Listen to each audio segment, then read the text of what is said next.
তিনি কিন্তু সরাসরি এখানে এসে উপস্থিত হননি। এই যে দামোদরের তীরে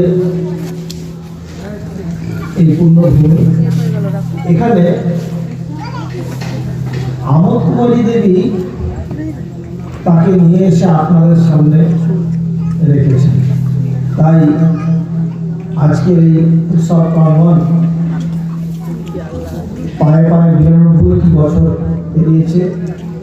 আমরা সত্যায়তন মহামন্দির শতবর্ষের দোরগোড়ায় এবছর ৯৯, সামনের বছর সত্যায়তন মহামন্দিরের শতবর্ষ, আর তার ঠিক পেছনে পেছনে এই বুড়োকন্দা সত্যায়তন শতবর্ষ অবশ্যই আমরা সকলে পালন করব।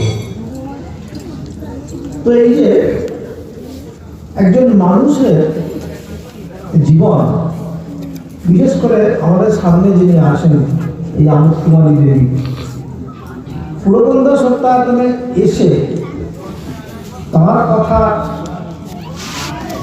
তার নিবেদন, তিনি কিভাবে এইসব করলেন একটু আপনারা যার যার মতো করে জানবার চেষ্টা করলেন। আমি এই পরিসরে সেই ইতিহাসে যাব না।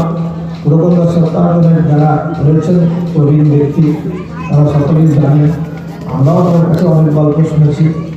আমি আমার ঠাকুমার কাছে অনেক গল্প শুনেছি কীভাবে এই আশ্রম আমোদ কুমারী দেবী নিজে বুকের ধন সৃষ্টি করে রেখে যত্ন করে তৈরি করেছিলেন। কি পরিশ্রম করতেন ভাবা যায় না, তখন এত যানবাহন ছিল না। তো সপ্তর্ষির চরণতল পর্যন্ত এই যে আমোদ কুমারী পৌঁছলেন, সেইটার দিকে আমি নজর করছি, সেইটার দিকে আপনাদেরকে মন দিতে অনুরোধ করছি। ভেবে দেখুন, আমোদ কুমারী দেবী সপ্তর্ষির কথা শুনেছিলেন।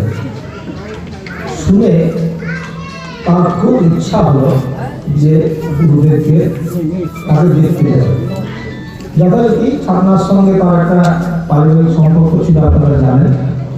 তিনি পৌঁছালেন এবং পৌঁছানো মাত্র তার সঙ্গে গুরুদেবের যে সম্পর্ক স্থাপিত হলো, এটি হচ্ছে মানব জীবনের সবচেয়ে বড় প্রাপ্তি।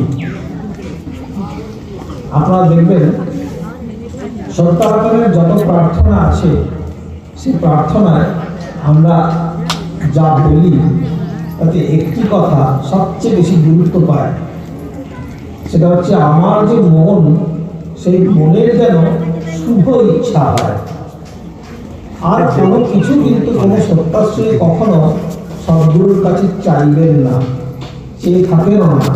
যদি সত্যাশ্রয়ী হয়ে থাকেন, তিনি আর কখনো কিছু চাইবেন না। তিনি কেবল তার একটি চাহিদা, সে মনের হোক শুধু সত্য অভিলাষ,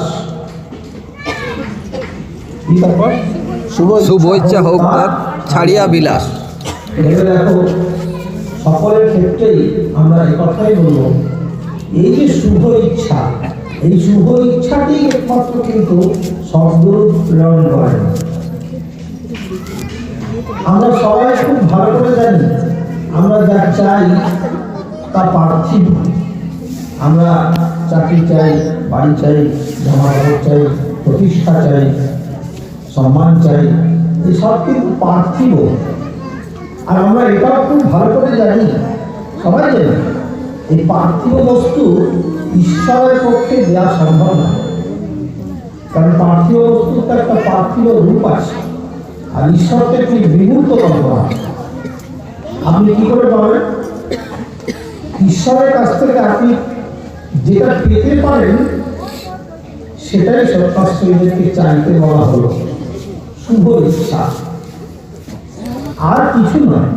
কেবলমাত্র এই শুভ ইচ্ছাই আমাদের জীবনকে ধন্য করতে পারে, ঠিক যেমন ভাবে করেছিল শ্রীমৎ আমোদ কুমারী দেবীকে।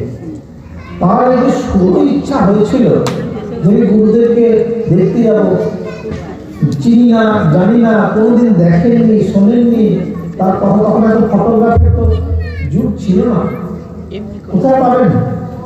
কিন্তু তার মনের মধ্যে যে শুভেচ্ছা এসেছিল সেই শুভেচ্ছাই তাকে টেনে নিয়ে এসেছিল গুরুর চরণে। এবং দেখুন, দেখা মাত্র কি অদ্ভুত সমাপতন, তিনি গুরুর চরণে নিবেদিত প্রাণ হলেন এবং গুরুর আশীর্বাদ নিয়ে পুরাগন্ধায় মহিলা সত্যাগ্রহ স্থাপন করলেন।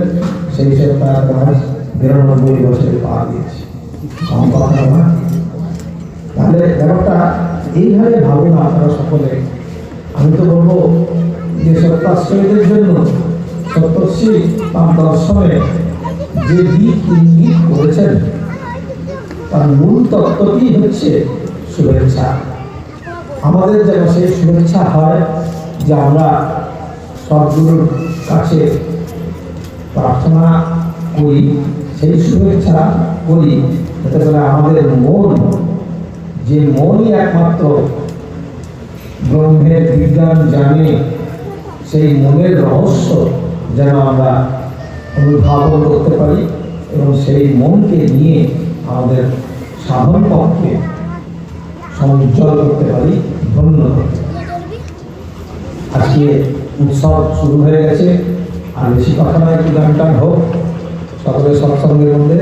পরমানন্দ একটু কিছু বলুক। আমি বলবো তো। তারপর সবাই একটু গান বা আলোচনা অন্যান্য